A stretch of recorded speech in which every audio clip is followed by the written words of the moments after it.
seat, I've spoken about newfound ways of expressing myself to include acting, singing, and other forms of expressivity, utilizing my physical apparatus. And all that's going wonderfully. It's not so important what you're doing as what influence are you under while you're doing it. Yeah. Under the influence of source. Is a regularity when I'm doing these things, given these words that I'm labeling them with. Increasingly so, I'm rendezvousing with experiences that allow that fruition to continue to expand. Yeah, it's the way it works, isn't it? Yeah, very easy. And in the new manifestation, new desires are being launched. Exactly. So there's always a gap. It builds upon itself. Yeah. I'm going to initiate a conversation with a different content of my life. Quick background information. 7 or 8 years ago, I started a financial planning type practice. Created it profitably very quickly, thus a healthy stream of income and a very favorable work-life balance, which allowed me to find new forms of expressivity. 2 or 3 years ago, let's say, for sake of the story, attracted a loving wife and beautiful baby girl to myself. What initiated the profitability in the office when I first started, the pounding the pavement, the calls, all the traditional sales techniques, I quickly discovered that I enjoyed doing things other than that. It's not just that you enjoy doing things other than that. It's that at a very deep level of your being, you understood that action isn't what makes things happen. Yes. And so now, I've created, just like you were describing to the gentleman here, maximize the things you enjoy and do the service things. I do that now. I only go in the office when I'm very inspired to and enthusiastic, and I'm in the flow even when I'm in the office. And I maintain my vibration within the office. And we want to clarify something here. When you are tuned into source and following that inspiration, you are of your greatest service to everyone and everything. Yeah. Yes. Because it's like you got to plug the vacuum cleaner in before it does any good. Yep. Most of the time when I'm in the office, things just naturally happen. Yeah. Clients are super appreciative. It's very easy.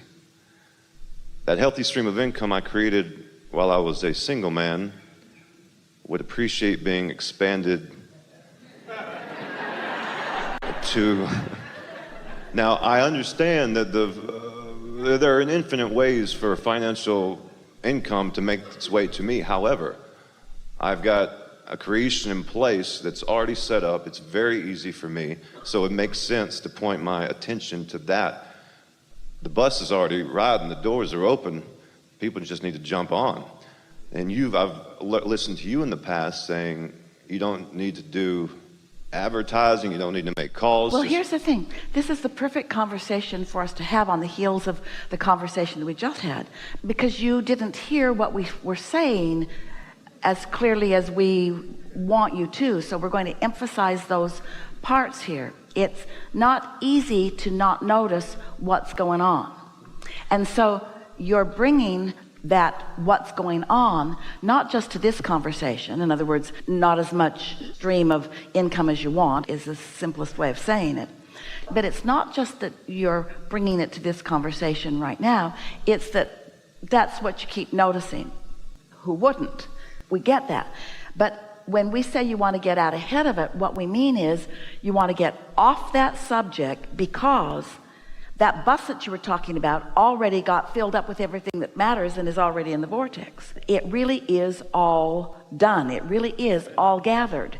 But looking for it keeps you from letting it in, and looking for it in specific ways sometimes is an even bigger hindrance. So I don't feel like I'm really looking for it. I go in the office, I tend to the current client base, and I leave.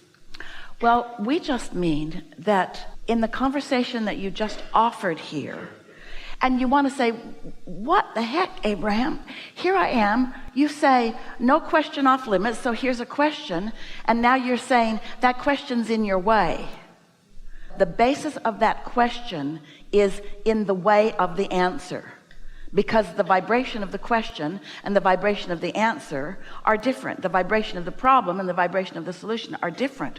So if you could just hear us when we say, the life that you lived, put what you want in your vortex. And the contrast that you may be living is even putting it more in the vortex. And if you could really hear us when we say, There isn't anything for you to do about it. In fact, the less you do about it, the better it will go. Better said, the less you think about it, because when you think about it, the vantage point from which you think about it is that it's not going. We know this is counterintuitive to the action orientation that you are all about. We know that it is, but we want you to step into the vibrational realm with us. Do you believe us when we say that there is a vibrational reality? We know you do. Do you believe us when we say that you are a vibrational being? We know that you do. Do you believe us when we say that things are in motion, and if you don't get in the way of it, they will come to fruition? So what could you possibly be doing that is getting in the way of it? Taking score too soon. And so, Abraham, are you really saying that I should just really almost disengage? Yeah. I almost am from the actual management of it. And I find that the more I do, but more... You know what your story said to us as you sat down here? And what came out of you in words really is an indication of what's going on within you vibrationally. And it's all right. We get it.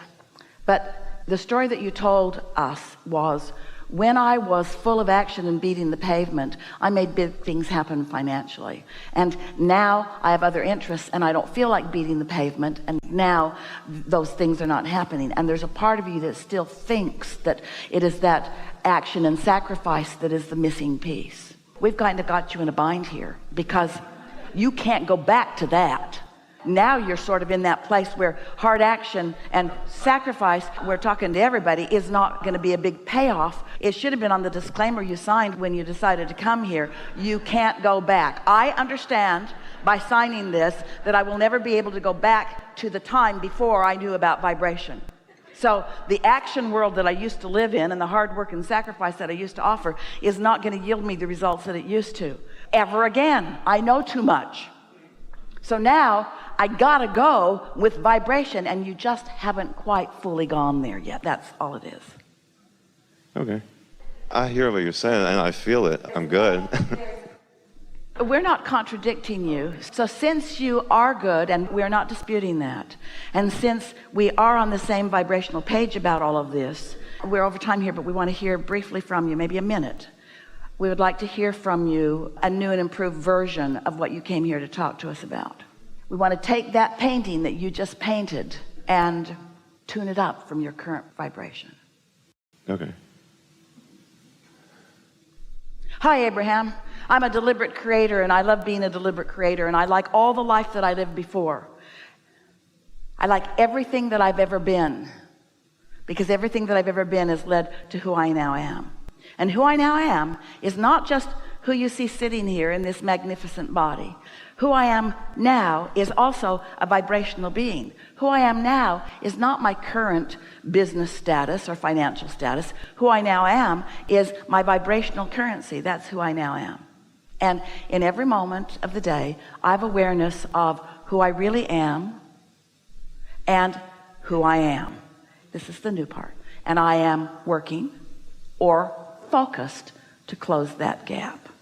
But now I am hearing more clearly than ever before.